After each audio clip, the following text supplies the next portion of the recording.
4 billion dead. There are no words. Read by an automated voice. If you need an indication of how divorced the mainstream media is from reality, consider this: the possibility of at least 4 billion deaths resulting from 3 degrees Celsius of global warming by 2050 made barely a dent in news headlines. Last year, a team of experts from the Institute and Faculty of Actuaries and the University of Exeter published a report, Planetary Solvency: Finding Our Balance with Nature. The report examined the risks and likely catastrophic impacts if humanity does not take immediate, decisive action to stop greenhouse gas emissions, which have already led to increasingly devastating wildfires, flooding, droughts, loss of harvests, and threats to food supply. The current global temperature rise compared to pre-industrial times is on the verge of breaching the 1.5°C cap agreed in 2015 at the Paris Climate Summit. Protesters said then 1.5 to stay alive. However, on the present trajectory of emissions, the Intergovernmental Panel on Climate Change estimates a rise of around 2°C by 2050, possibly as early as 2039. A 2°C rise by 2050 was the highly likely case included in a range of scenarios considered by the expert actuaries and Exeter researchers. They labelled 2°C warming as catastrophic and listed a number of associated impacts on climate, nature, society, and human mortality. Breakdown of some critical ecosystem services and Earth systems.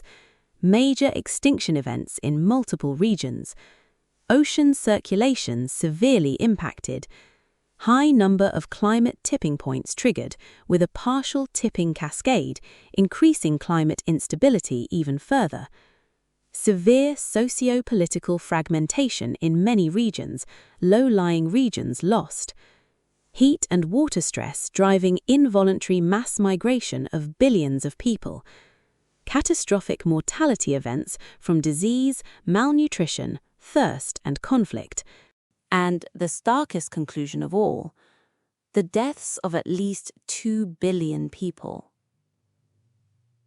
As utterly grim as this was, the expert team also included an even more extreme scenario of 3°C warming by 2050, which cannot be ruled out. Indeed, it is highly plausible. Recently, New Scientist reported a new climate study that concluded the world may warm by 25% more than current projections predict, suggesting around 3.25°C of warming by 2100. In fact, some reputable scientists believe that a 3°C temperature rise by 2050 is the most likely outcome if the current dangerous fossil fuel trajectory continues.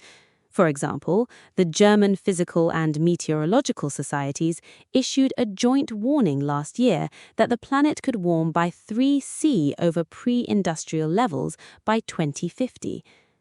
Leon Simons, a Dutch climate researcher and the executive director of the Club of Rome, Netherlands, produced this useful thread on X about the warning. Climate scientist Bill Hare, CEO of Policy Institute Climate Analytics, warned, "This is just physics. We're losing the ability to limit warming even by 2 degrees without strong action, and people need to be aware of that and be aware that it's a political failure. It's not an act of God or anything. It is just because politicians in many places are not acting fast enough." Arguably, there are no politicians in positions of real power who are acting fast enough. In fact, they are avoiding, even blocking substantive action on climate. They have essentially been captured by fossil fuel interests. So, what would be the effects of 3°C global warming? The Planetary Solvency report estimated that there would be at least 4 billion deaths. There would also be multiple climate tipping points triggered and a tipping cascade, breakdown of several critical ecosystem services and Earth systems, high level of extinction of higher order life on Earth, significant socio-political fragmentation worldwide and/or state failure with rapid, enduring, and significant loss of capital and systems identity, frequent large-scale mortality events. To put things in awful perspective, 4 billion deaths is around half the current global population. Note that the 4 billion figure did not appear in the title of the report, nor was it addressed in the main body of the text. Instead, it appeared in an appendix on page 32 of the 40-page report. How did The Guardian report it? With the headline, "Global economy could face 50% loss in GDP between 2070 and 2090 from climate shocks, say actuaries." The figure of 4 billion dead was only mentioned in passing in the 5th paragraph. Later that month, an Observer piece on the climate crisis by Robin McKee, a former science and environment editor of The Observer, addressed the report. It argues the global economy could face a 50% loss in GDP between 2070 and 2090 unless immediate policy action on risks posed by the climate crisis is taken, adding, "Populations are already impacted by food system shocks, water insecurity, heat stress, and infectious diseases. If unchecked, mass mortality, mass displacement, severe economic contraction, and conflict become more likely." McKee then quoted Bill Maguire, Emeritus Professor of Geophysical and Climate Hazards at University College London, who called the report a stark message. Maguire continued, "In light of the projections in planetary solvency, it is pretty clear that hope is now a luxury we can no longer afford, and the truth is we are in deep, deep excrement that is getting deeper by the day. It is a simple fact that there is now an extraordinary disconnect between government and business actions and the reality of the colossal impacts of climate breakdown of society and economy." There was, however, no mention in the Observer article of the likely billions of deaths. We could not find a single article about the actuaries' report in any other national UK newspaper, nor could we find anything on the BBC News website. This silence is extraordinary. It is a stunning example of propaganda by omission, arguably the greatest crime of state corporate media. As it happens, the team of experts that produced the report included an actuary from the UK Government Actuaries Department. The government website, therefore, posted an anodyne summary titled "Actuaries Highlight the Increasing Risk of Planetary Insolvency," but it made no mention of the prospect of billions of deaths. The gargantuan lie. Adam McKay is the Academy Award-winning director of The Big Short, Vice, and Don't Look Up. In this most recent film, two astronomers go on a media tour to warn humanity of an approaching comet that will destroy Earth, only to be met with apathy, political denial, and corporate greed. Clearly, the film was an allegory for the climate crisis. McKay recently wrote a powerful piece titled "The Gargantuan Lie That Is Collapsing the World's Climate." He wrote, "It is a lie told worldwide by hundreds of thousands of institutions, elected officials, many universities, legacy news, some large non-profits, and eventually, as the deception entered mainstream culture, even by ourselves, to ourselves, every single moment of every day. This massive lie can best be summed up as, when it comes to climate change, we have more time." This lie is not the kind of total climate denial one would find on the extremist, lunatic fringe inhabited by the likes of Alex Jones or the current US president. Instead, it is a lie that has prevented serious action being taken to cut emissions. Every day this deception whispers seductively in the ears of mankind, "Global warming is real, but not urgent. Keep doing what you're doing." Less embarrassing than "climate change is a Chinese hoax," but every bit as unscientific and ridiculous. It is the preferred lie of the ruling class, mainstream news media, and corporations. The grand lie of "we have more time" includes lofty-sounding promises to reach net zero emissions by 2050, as if 24 years from now was soon enough. There are the queries of "what's your carbon footprint?" as if individual people with plastic bags or straws were the problem and not gigantic multinational corporations. There's the accusation that anyone who expresses urgency is a doomer. McKay added, "In service of the great lie, the government of the United Kingdom even tried to bury a climate report from its own intelligence agency before it was leaked. To my knowledge, there aren't many spies being called tree huggers, unless they're undercover, of course. But the MI5 and MI6 are clear-eyed about the danger that's coming." The report warned that global ecosystem degradation and collapse threaten UK national security and prosperity. The Energy and Climate Intelligence Unit, a non-profit UK organisation, found that almost 2/3 of articles in UK national newspapers that referenced wildfires during this summer's record-breaking temperatures failed to mention climate change.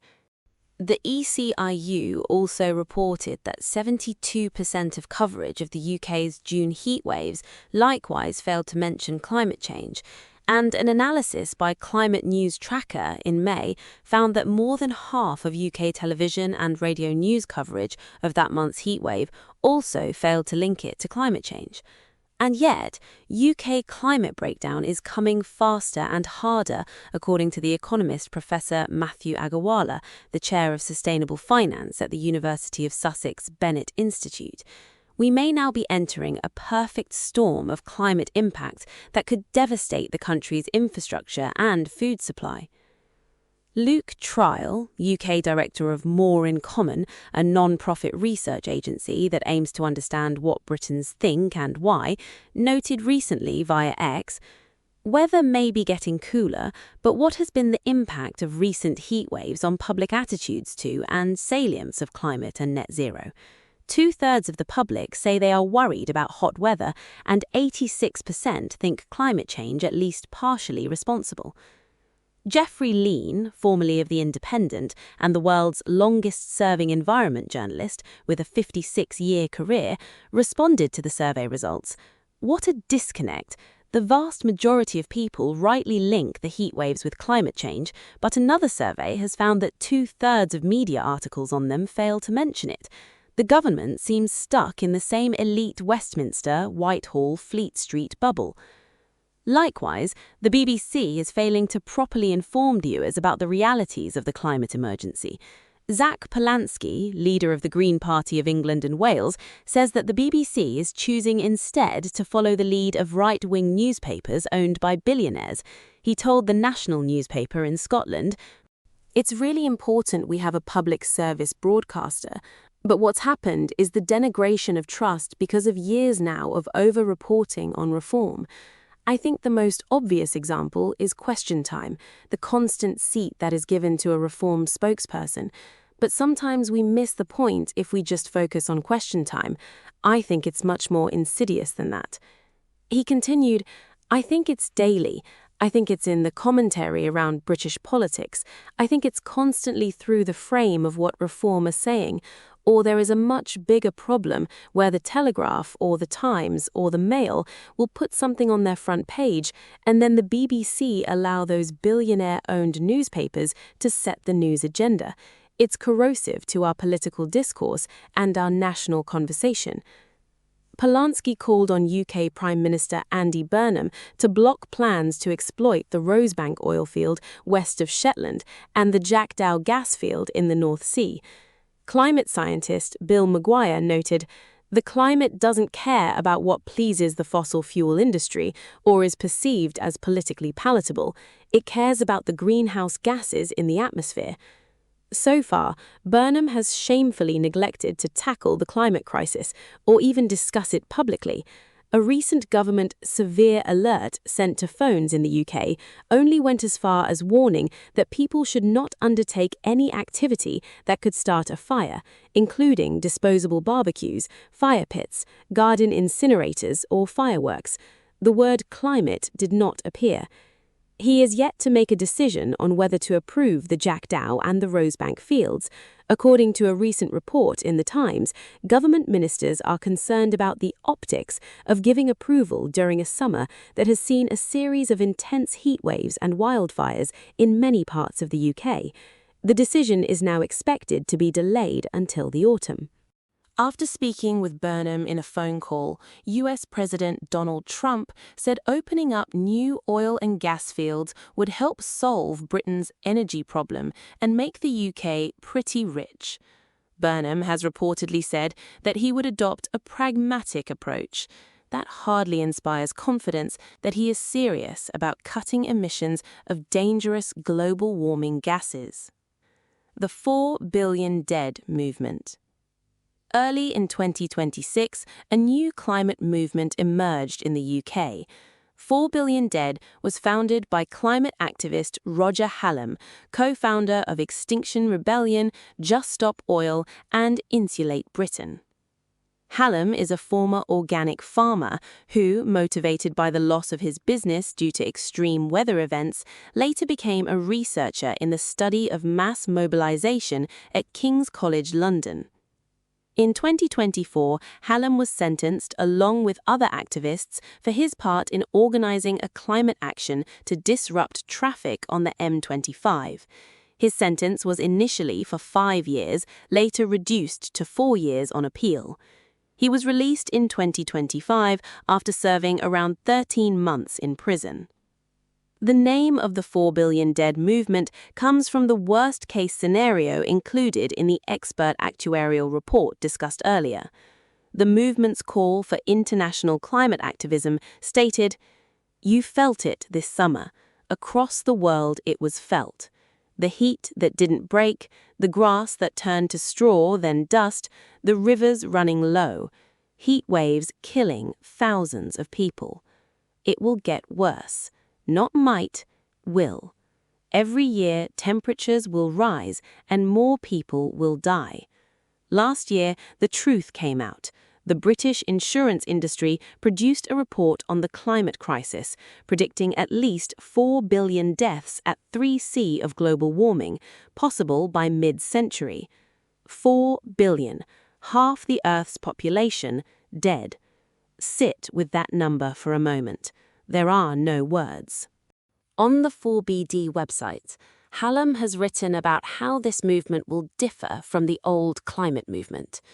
The first aspect, he says, is to recognize that what humanity is facing is not merely an issue that requires a campaign to fix it.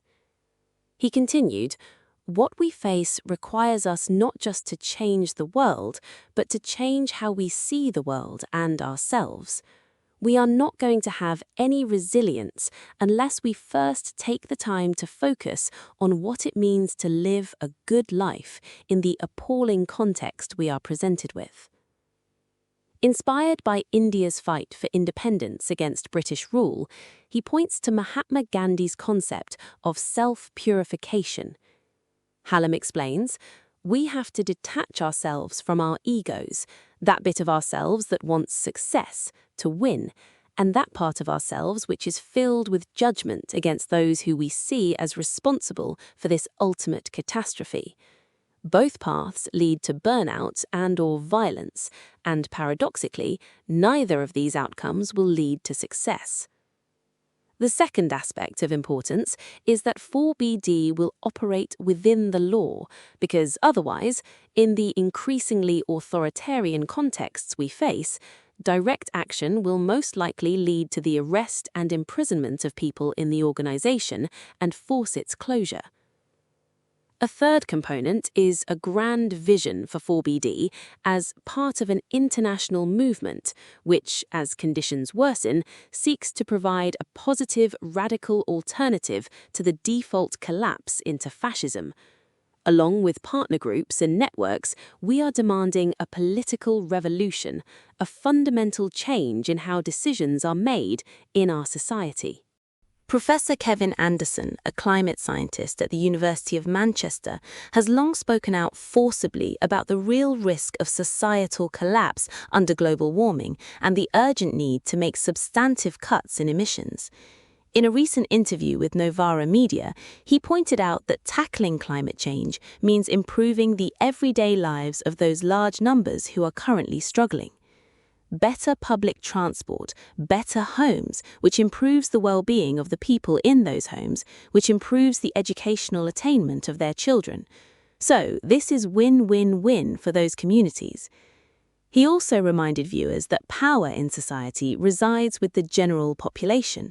We do not have to genuflect before Bill Gates, co-founder of Microsoft, and pay attention to his views on climate, while the media flock adoringly around him. Anderson says of technical and political elites, "I don't think these people have power unless we allow them to have power." The real skill of elites with their self-serving neoliberal agenda is to break the world into individual components. As individuals, we have very little power. As collectives, we have far, far more power than Gates, Musk, and Bezos, the PM.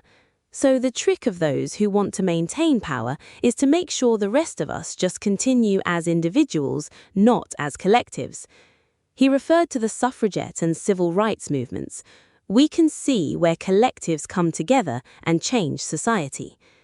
Elites have always resisted change from below because they have done remarkably well under the status quo. The same holds today, where we are encouraged to see ourselves as individuals competing against each other, rather than citizens in a collective, a community, a society, a country. Anderson summed up, "So, I do not hold that they have the power. We have allowed them to have the power by allowing us to reduce us to individuals. We can take that power back any time we want to do. And that is the key to tackling the climate emergency." DC. Note to our readers. Media Lens was 25 years old in July 2026. Thank you to everyone who supports us, whether you donate financially, read our work, or share it with others. Peter Otborn kindly wrote this tribute for our 25th anniversary, How Media Lens Forged a Path to Independent Journalism, at declassified.uk. New alerts and cogitations are now available as podcasts on Substack, YouTube, Spotify, and Apple Podcasts.